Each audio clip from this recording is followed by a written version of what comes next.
जर मराठा हारला तर आंदोलन हारलं। म्हणजे जर तुम्ही आपली शक्ती दाखवली नाही आणि आपल्या भरोशावर त्या माणसाला सरकारला इशारा दिला की जर 13 तारखेपर्यंत आरक्षण नाही दिलं, एक शेतकऱ्याचं कष्टकऱ्याचं तुमचं पोरग लढतंय, सगळे विरोधात गेलेले, सगळे राजकीय पक्ष विरोधात जाऊ द्या, पण समाज म्हणून आम्हाला राजकारणाशी देणं घेणं नाही।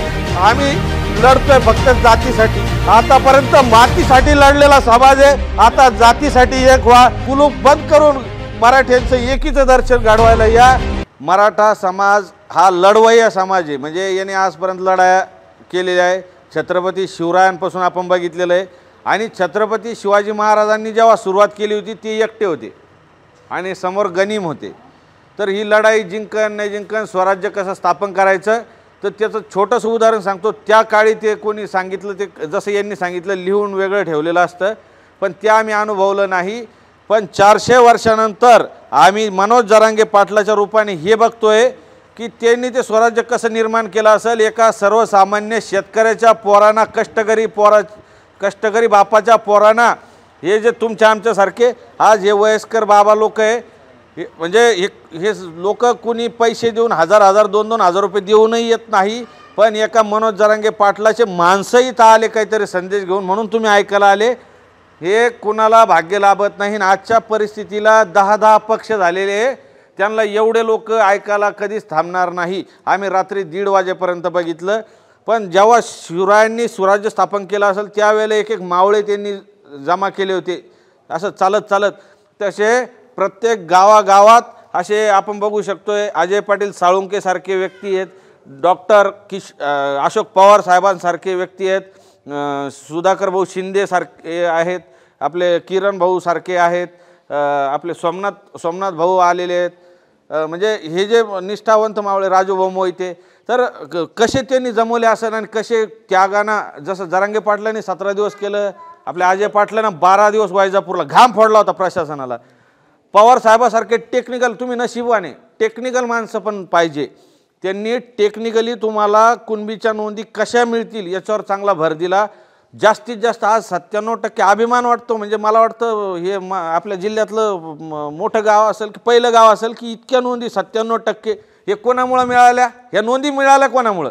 तुम्हाला माहीत होतं, ते म्हणतात ना तुझं आहे तुझं पाशी पण तू रस्ता भुलला अशी, तुम्हालाच माहीत नव्हतं, पण हे जरांगे पाटलांना हे चालू केलं आणि त्याचा तुम्हाला फायदा काय झाला? आता बऱ्याच लोकांना वाटतं नोंदीचा काय फायदा?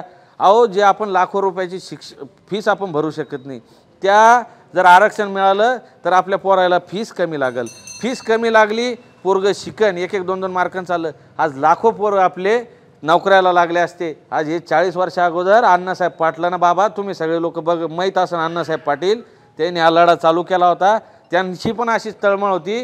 या सरकारला त्यांनी त्यावेळेला इशारा दिला होता की उद्या सकाळपर्यंत मराठा समाजाला आरक्षण द्या, नाही तर मी आत्मबलिदान करीन, आणि त्या व्यक्तीने स्वतःच्या बंदुकीतून गोळी झाडून आत्महत्या केली। बाबा ते गेले, त्यानंतर अण्णासाहेब जावळे पाटील त्यांनी समाजासाठी असेच फिरले, त्यानंतर देवीदास वडजे गेले, विनायक मेटे गेले, काकासाहेब शिंदे सारखे लोकांनी बलिदान दिलं, 400-400 लोक गेले। अरे लढवया समाज, सगळ्या समाजाला, सगळं देश चालवणारा मराठा समाज आज आपला कोणत्या मार्गाला चाललाय? आणि तुम्ही जी एकीचं दर्शन दाखवताय तेच तुम्हाला एकीनं तुम्हाला 13 जुलैला कळकळीनं विनंती करायला आलोय की तुम्ही एक शेतकऱ्याचं कष्टकऱ्याचं तुमचं पोरग लढतंय, सगळे विरोधात गेलेले, सगळे राजकीय पक्ष विरोधात जाऊ द्या, पण समाज म्हणून तुम्ही सगळ्यांनी त्यांच्या पाठीशी खंबीरपणे उभं राहा, हे सांगण्यासाठी आम्ही तुम्हाला आलेलो आहे। तुम्ही काहीच करू नका, तुमचे लेकरा बाळासहित तुमचे मित्रपरिवार, फक्त तुमचं जर कोणी मयत झालं घरातलं कोणी जवळचं नातेवाईक ते सोडा, लग्न वगैरे तारखा काढायच्या असतील पुढे टाकला, पण फक्त या वेळेला जर मराठा हारला तर आंदोलन हारलं। म्हणजे जर तुम्ही आपली शक्ती दाखवली नाही आणि आपल्या भरोशावर त्या माणसाला सरकारला इशारा दिला की जर 13 तारखेपर्यंत आरक्षण नाही दिलं तर मी भूमिका सांगील आणि त्याला एकटं पडू देऊ नका, आम्ही तर लढतोय, तुम्ही फक्त एक करा, आम्ही सगळ्यापर्यंत नाही पोहोचू शकत, मर्यादा आहे। काल जे गावं आम्ही सांगितले होते त्यातले आम्ही 2-4 गावं सुटले, रात्री 1:30 वाजेपर्यंत लोक ऐकत होते। तुम्ही आता इथून उठा, बांधावर जा, जिथं जिथं शेतात लोक आपले राहतात त्यांना सांगा 13 जुलैला सगळ्याला जायचं आहे। आणि हे जे लोक लढतात या अशा लोकांच्या पाठीशी उभं राहा। याच्यातून कोणालाच राजकारणात उभं राहायचं नाही। आम्हाला राजकारणाशी देणं घेणं नाही। आम्ही लढतोय फक्त जातीसाठी। आतापर्यंत मातीसाठी लढलेला समाज आहे, आता जातीसाठी एक व्हा। आणि हे तुमच्या माझ्या लेकरा बाळाच्या येणाऱ्या पिढ्यासाठी बाबा तुमच्या हयातीत नसेल बघितलं समाज, पण आता तुमच्या नातवासाठी का व्हायना तुमचे जेवढे तुम्ही इथं बसता सगळ्यांनी एवढाच विषय चालू द्या की 13 तारखेला आपल्याला जायचं आहे।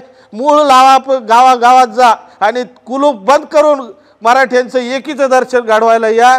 मनोज जरांगे पाटलाच्या पाठीशी खंबीरपणे उभं राहा। एवढंच बोलतो, थांबतो। जय शिवराय।